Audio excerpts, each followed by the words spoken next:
Hello, everyone.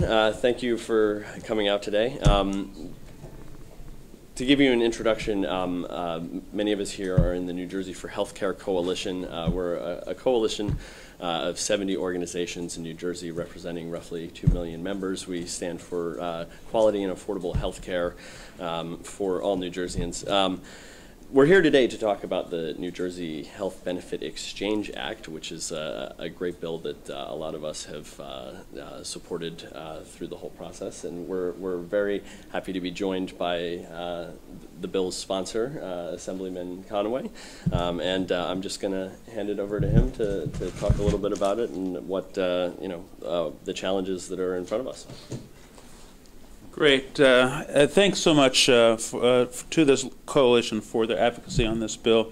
As you know, health care is really one of those things that individuals and parents in particular are very concerned about. It is a security issue for Americans.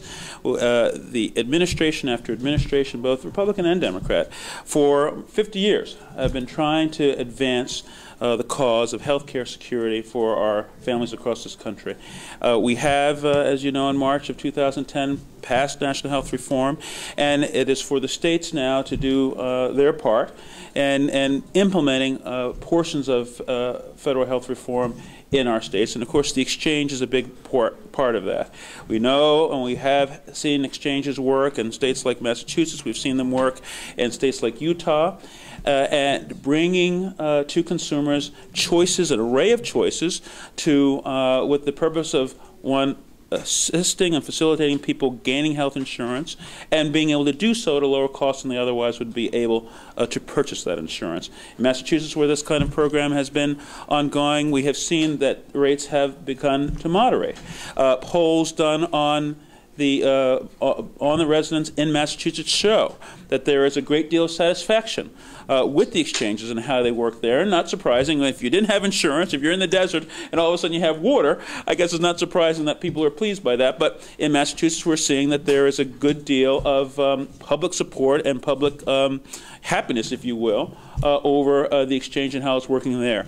I don't believe Massachusetts, or is it Massachusetts? How do you say that? Or the residents of Massachusetts are any different than many of the people across this country who long for the relief that health insurance brings to them. We know that people who have health insurance have better health care status. We know that it will help our hospitals stay afloat because they'll be providing less charity care less uncompensated care for the people who get care there, for our small businesses who struggle to be competitive in this environment, keeping good workers in place. The exchange will give them increased buying power, and it will help, and you combine that with the tax credits that will help to pay those premiums, that you're going to have a better, more productive workforce and a more competitive business environment for our homegrown businesses, who after all compete internationally these days with countries where, in Europe in particular, where health care is less important in terms of driving the costs, the production of their goods in those countries. So what does our exchange bill do, and what are the big, I think, take-home points with respect to our exchange?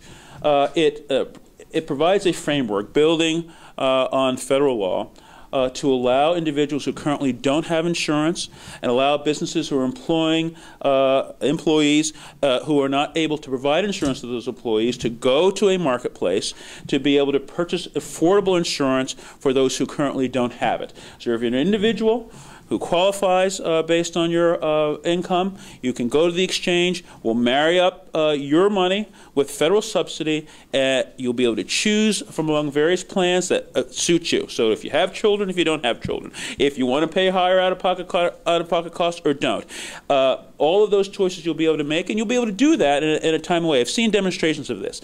You literally in the program that I saw demonstrated in Massachusetts, you can get online and purchase insurance in 15 or 20 minutes. We want that for our citizens here. You compare your choices. What are my needs? How much can I afford to pay? What's my subsidy going to be? And now I can have insurance, and I can take care of that inside of 30 minutes. That's what we want for our New Jerseyans. And we want our small businesses to be able to go in and take advantage of buying power by doing precisely the same thing for their employees, bringing their employees into the exchange. Now, getting back to the exchange itself, it's going to be run by an 8-member board. This board is one that will have expertise in the important areas. How do you put together a small employer plan? How do you put together an individual employee plan? How do you do healthcare financing? How do you put insurance groups and risk pools together? This kind of expertise is going to come to this board and help manage this process for our citizens here in New Jersey. The exchange will be in but not of the Department of Banking and Insurance. We want an independent, vibrant exchange making decisions that are best for New Jerseyans, free of any potential influence that might come from one administration to the next as this thing goes forward. There are strong conflicts of interest rules in our exchange here, and there are also strong pre- and post-employment restrictions as well. We have all seen, particularly here in our Department of Banking and Insurance, where someone starts in industry, comes to the department, goes back to industry. I was very concerned and remain so about that kind of process happening in the exchange. And so we've tried to set up again, it's a framework. A lot of regulations are going to have to be written. But foundationally, let's make sure that the exchange works as well as it can for consumers. Let's make sure that we do all we can to drive out conflicts of interest in its operation. Let's make it consumer focused. You go on, if you want to see a navigator, you'll have access to that. If you want to see a broker, you push a button, you'll have access to a broker. We want to make sure the exchange runs as well as it can to facilitate the purchase of affordable insurance by our New Jerseyans. Now, this bill, as you might expect, has been I've been working on this bill probably for 6 years, and we have luckily not too long ago gotten a coalition and enough members to support that bill and present our work product to the governor. I hope he views it favorably.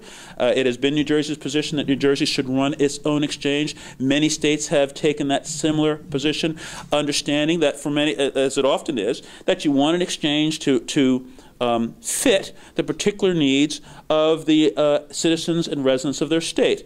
Some 13 states in the District of Columbia have received federal support, about $185 million to get their exchanges going. New Jersey has received almost $9 million that will go to helping form our exchange, and more money will be coming as this exchange gets up and running so that it can do its job in facilitating the purchase of affordable insurance for those who need it. With that, I'll stop. I'm sure there are other people. I've gone on probably too long, but as you might imagine, I've been sort of carrying this baby for quite a while. It is almost going to come into life. We'll see what the governor does with it as he takes his actions. I hope that he, again, reviews our work product favorably, and that we can go forward and get this really critical need taken care of for our citizens. Thank you, Assemblyman Conaway, and thank you from the New Jersey for Healthcare Coalition for the leadership on this issue. You know, we all know just how important this is. There's, you know, roughly 1.3 million uninsured people in New Jersey. Even more are underinsured right now, so we need a solution, and the New Jersey Health Benefit Exchange Act is that solution. So I'd like to pass it over to first Samia Bassoon, who is a small business owner from Monmouth County. You know, one of the challenges that we have in New Jersey is that private insurance it's unaffordable for small business owners, and it's tough for small business owners to cover their employees and to compete with larger employers for those employees. So Samia is going to speak a little bit about her experiences. Thank you, Jeff. Good afternoon. Thank you, Assemblyman Conaway. Let me introduce myself first. I've been a small business owner in the high-tech industry, in the telecom sector. My name is Samia Bassoon. I'm the CEO of S2 Associates International. It's a small consulting firm in Monmouth County, New Jersey. And I've been a small business owner since 1999 for about over 13 years. And always in the high-tech sector. And I've run anything from a very small consulting firm of 2 employees to a little bit bigger manufacturing firm of 10 employees and up to 70 people. And what I have found is all along, for us to be competitive and remain competitive, we need to be able to offer benefits to our employees. The high-tech sector is actually very critical for us in terms, basically your employee is not a line item on your balance sheet. Your employee is your equity. When you employ them, you have to train them. You have to give them a ramping period by the time they learn the skills that we need for our business. And then they really become a real asset to your company, and you want to retain them. Unfortunately, as small businesses, with the unaffordability, and our healthcare costs have been increasing 30% year after year, and with the increasing cost of healthcare, we have been unable to compete with the larger corporations that are offering those benefits to those employees. So we do the training, we do all the startup, the hard work, and then we face ourselves with competing with a large corporation, and unfortunately we cannot compete. Assemblyman Conaway, you mentioned something about also our ability to compete. Today I do business in Africa, in Latin America, in the Middle East, and in Asia. And up to recently, I had to bid against an African project for a huge fiber optic infrastructure project in West Africa. And unfortunately, I really couldn't compete hiring the skill set of a US firm because their overhead costs are way too high.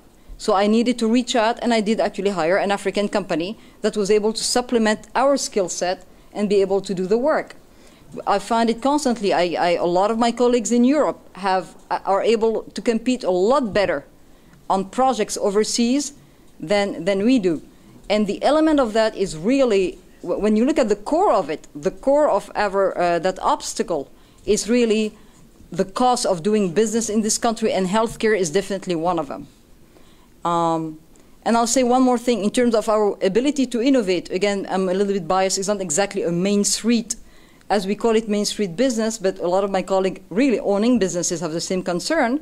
But in the high-tech sector, even the ability to innovate. I was running a startup company a few years ago, like about 6 years ago, trying to develop a product. I had people who were willing to work for free for a while. We were unable to fund it, but they were willing to stay on without payroll for a while and really be part of that company. The problem, a lot of them had kids with precondition, a lot of them had family that needed health care, and unfortunately, I was unable to provide that because it was prohibitive at that point in the stage of my company's growth.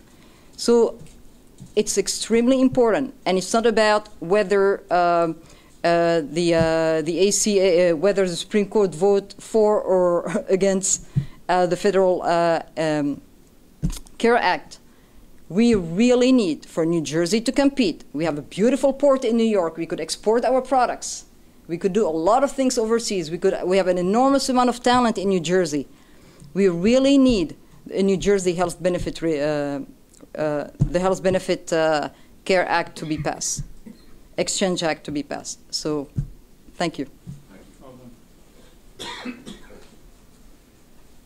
Thank you, Samia. Next, I'm going to introduce Teresa Politano. You know, the small businesses have trouble affording private insurance, and there are a lot of working New Jerseyans who work virtually full time, and they find it hard to purchase private insurance as well. So, I'm going to pass it off to Teresa.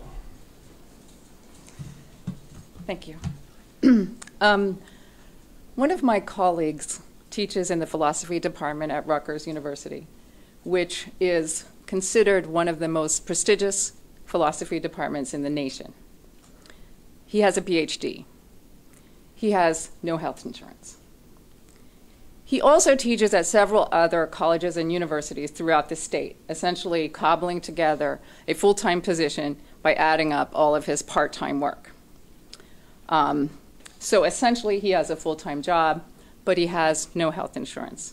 He has a PhD, but no health insurance. His children are covered under the New Jersey Family Care Act. My name is Teresa Politano. I come to you today as a representative of the part-time faculty at Rutgers University. I get nervous when I speak, so.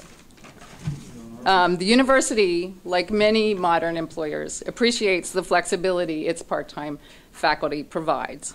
Many of us bring real-world experience to the classroom, and our status allows the university to quickly address changes in the marketplace, changes in technology. Our numbers continue to grow. Rutgers University, like many universities, take advantage of that flexibility and are moving in that direction by hiring more part-timers. Many of us today teach several classes each semester. Many of us also work at several different universities. At Rutgers, we are now 1,500 strong, and none of us receives health benefits. A few years ago, the New Jersey State Legislature passed a law allowing us to buy into the state health care plan. We were thrilled. You know, we felt that a door had been opened. But today, coverage for a family under that plan costs upwards of $1,500 a month. And that's for a basic plan, one that does not include prescription drug coverage. Most part-time faculty members at Rutgers earn $1,500 a credit. Buying into this state plan is just not a real option. This is the face of the uninsured in New Jersey. People with PhDs, people who are working full-time, people we rely on to lead our children into an increasingly complicated future. They want health insurance. They're willing to share the burden of its cost. But under the current system, these people, our best and brightest people with PhDs in this state, the critical thinkers, are just left vulnerable. Thank you. Thank you. So, you know, I think the important thing is that, you know, the New Jersey Health Benefit Exchange Act would give folks like Teresa affordable options by allowing them to band together and pool together their buying power like a large company would. And we're fortunate to have another one of the prime sponsors of the bill here, Assemblyman Troy Singleton. So if you would like to say a few words. I will just try and echo some of the sentiments that I've heard already today. I think the main point is that we, as legislators and the citizens, are quite honestly are tired with the political gamesmanship that has been surrounding healthcare. I think when we have individuals who are struggling to be able to provide for the care of their children and their families, we need to move with all due diligence to make sure that we get this proposal passed. My colleague and running mate, Assemblyman Herb Conway, who's championed this issue, has made it clear that this saves lives. As a member of the Budget Committee, I will tell you, if we do this and implement this correctly, overall, the state will save money. We will not have the growing concerns with our charity care and other places because folks will be able to have insurance. So I'm confident and hopeful that the governor and those who advise the governor will see fit to move this proposal forward. The court case will be settled on the Supreme Court level, but we have to move forward. Every day we wait, there's another child, there's another man, there's another woman who is sacrificing health care because of political expediency, and I think that has to end. Thank you.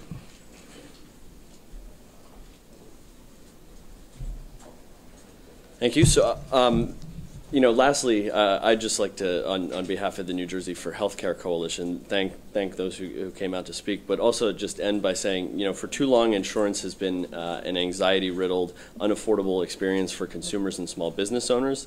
With the New Jersey Health Benefit Exchange Act, we have a chance to change that and give consumers more buying power and more control over their health care. So, you know, we call on Governor Christie to do the right thing for New Jerseyans, to put politics aside, like Assemblyman Singleton said, and sign this bill. Thank you.